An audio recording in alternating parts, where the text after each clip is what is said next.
আসন জিতবেই কনফার্ম, কি বলবেন জেইউপি প্রধান?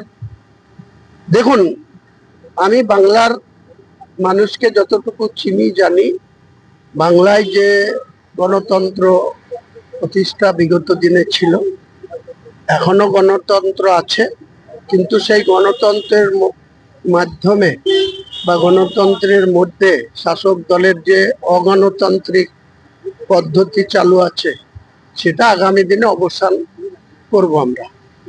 এনাদের বড় বড় কথা, 250 সিট জিতবে, 3বারে কংগ্রেসের সঙ্গে জোট করে 2011-তে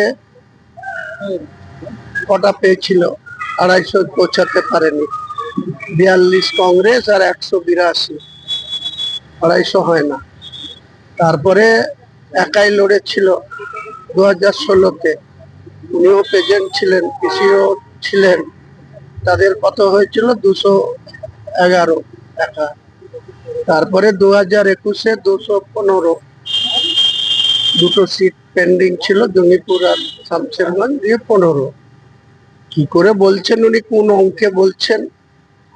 তাহলে বাকি দলগুলা ওনাদেরকে ওয়াকওভার দিবে না ওনারা মানুষের গণতান্ত্রিক অধিকার খরিদ করবে, সেটা ওনাকে বলবে। এখনই সময় আছে। শেষ প্রশ্ন করি হুমায়ুন বাবু, উন্নয়নের পাঁচালী যেভাবে বিভিন্ন এলাকায় এলাকায় ঘুরছে এবং বিক্ষোভের মুখোমুখি হচ্ছে, আপনি জেইউপি প্রধান, আপনার কি মনে হয় যে উন্নয়নের পাঁচালী গান শুনিয়ে মানুষের মন জয় করা সম্ভব? বাংলার মানুষ অত বোকা না। বাংলার মানুষের দৃষ্টি ঘোরানোর জন্য সব উন্নয়নের পাঁচালী, অনেক রকম মিথ্যাচার, অনেক রকম কথাবার্তা শোনাবে। এখন এই মার্চ মাস পর্যন্ত শোনাতে বলুন, শোনা। তারপরে এপ্রিলে যখন ভোট হবে, মানুষ ঠিক এদেরকে যোগ্য জবাব দেবে।